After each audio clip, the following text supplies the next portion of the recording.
Hello, ഒരു കഥ പറയട്ടെ. വൃദ്ധനായ ഒരു കർഷകന്റെയും അയാളുടെ ഭാര്യയുടെയും കഥ. വൃദ്ധനായ ആ കർഷകൻ തൻ്റെ കുതിരവണ്ടിയിൽ രോഗിയായ തൻ്റെ ഭാര്യയെ കുറച്ചകലെയുള്ള നഗരത്തിലെ ആശുപത്രിയിലേക്ക് ചികിത്സയ്ക്കായി കൊണ്ടുപോവുകയാണ്. നീണ്ട ആ യാത്രയിൽ അയാൾ തന്നോട് തന്നെ സംസാരിക്കാൻ തുടങ്ങി. അതിനിടയിൽ അയാൾ ഭാര്യയെ ആശ്വസിപ്പിക്കുന്നുമുണ്ടായിരുന്നു. ആ കുതിരവണ്ടിയുടെ പിറകിൽ രോഗിയായി കിടക്കുന്ന സ്ത്രീ 40 വർഷം അയാളോടൊപ്പം ജീവിച്ചവളാണ്. അയാളോടൊപ്പം പാടത്ത് പണിയെടുത്ത് കഷ്ടങ്ങളിലും ദുരിതങ്ങളിലും ഒരുമിച്ച് നിന്ന് ദുഃഖത്തിലും സന്തോഷത്തിലും പങ്കുചേർന്ന് അവൾ ആ നീണ്ട ജീവിതയാത്രയിൽ അയാളോടൊപ്പം ഉണ്ടായിരുന്നു. ഇരുട്ടിന്റെ വഴികളിലൂടെ കുതിരവണ്ടി സഞ്ചരിക്കുമ്പോൾ അയാൾക്ക് തോന്നിത്തുടങ്ങി, അയാൾ ഈ കഴിഞ്ഞ 40 വർഷക്കാലം അവളോട് ഒരുപാട് തവണ ക്രൂരമായി പെരുമാറിയിട്ടുണ്ട്. അവളോട് സൗമ്യമായി സംസാരിച്ചിട്ടില്ല, സ്നേഹത്തോടെ പെരുമാറിയിട്ടില്ല. സ്നേഹാർദ്രമായ വാക്കുകളൊന്നും അയാൾ അവളുടെ കാതുകളിൽ മന്ത്രിച്ചിട്ടില്ല. അയാൾ പിറകിൽ കിടക്കുന്ന ഭാര്യയോട് ഇങ്ങനെ പറഞ്ഞു: ഞാൻ നിന്നോട് ഒരുപാട് തെറ്റുകൾ ചെയ്തിട്ടുണ്ട്. നിന്നോട് സ്നേഹത്തോടെ പെരുമാറാനും പുഞ്ചിരിക്കാനും ഞാൻ മറന്നുപോയിട്ടുണ്ട്. അതിൽ ഞാൻ ഏറെ ദുഃഖിതനുമാണ്. ആ യാത്രയിലുടനീളം അയാൾ പശ്ചാത്തപിച്ചുകൊണ്ടേയിരുന്നു. അയാളുടെ പശ്ചാത്താപത്തിന്റെ വാക്കുകൾ അതുകൊണ്ട് അവളെ ആശ്വസിപ്പിക്കാമെന്ന് അയാൾ ശ്രമിച്ചു. 40 വർഷക്കാലം പിന്നിട്ട 40 വർഷക്കാലം അവൾക്ക് ലഭിക്കാതിരുന്ന സ്നേഹവും കരുതലും തിരികെ കൊടുക്കാൻ അയാൾ ശ്രമിച്ചു.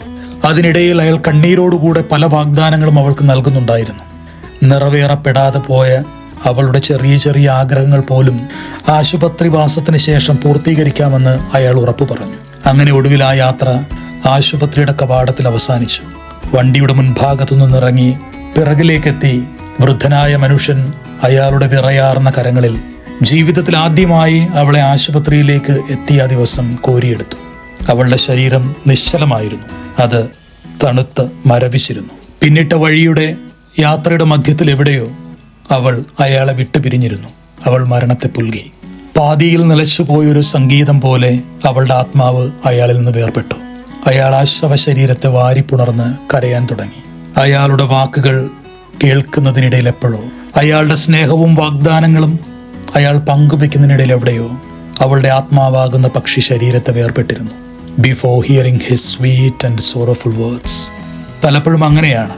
നമ്മൾ നിഷേധിക്കുന്ന സ്നേഹം, നമ്മൾ കൊടുക്കാതിരിക്കുന്ന സ്നേഹം വൈകി പോകാറുണ്ട്. സ്നേഹത്തിന്റെ ഒരു വാക്കിനാലോ പുഞ്ചിരിയാലോ സാന്നിധ്യത്താലോ ഒക്കെ നമുക്ക് ബലപ്പെടുത്താമായിരുന്ന അനേകം ജീവിതങ്ങളുണ്ട്. കൂടെ അവർ നമ്മോട് കൂടെ പറ്റിച്ചേർന്ന് നടക്കുന്ന ആളുകളിൽ നമ്മൾ അവരുടെ വില അറിയാറില്ല. പലപ്പോഴും സ്നേഹം പ്രകടിപ്പിക്കുന്നതിൽ നമ്മൾ പിശുക്ക് കാണിക്കും.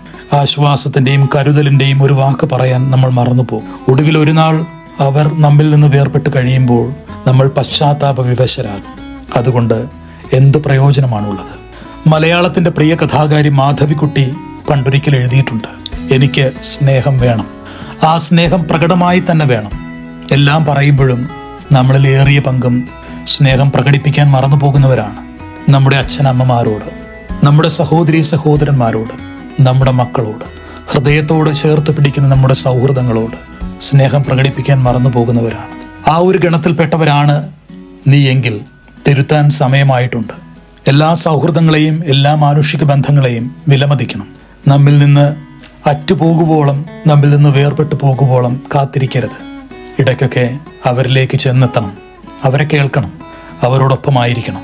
അതിനുവേണ്ടി നമ്മൾ പരിശ്രമിക്കണം. കൂടെയുണ്ട് കേട്ടോ, കൂട്ടിനും പിന്നെ എൻ്റെ പ്രാർത്ഥനയും.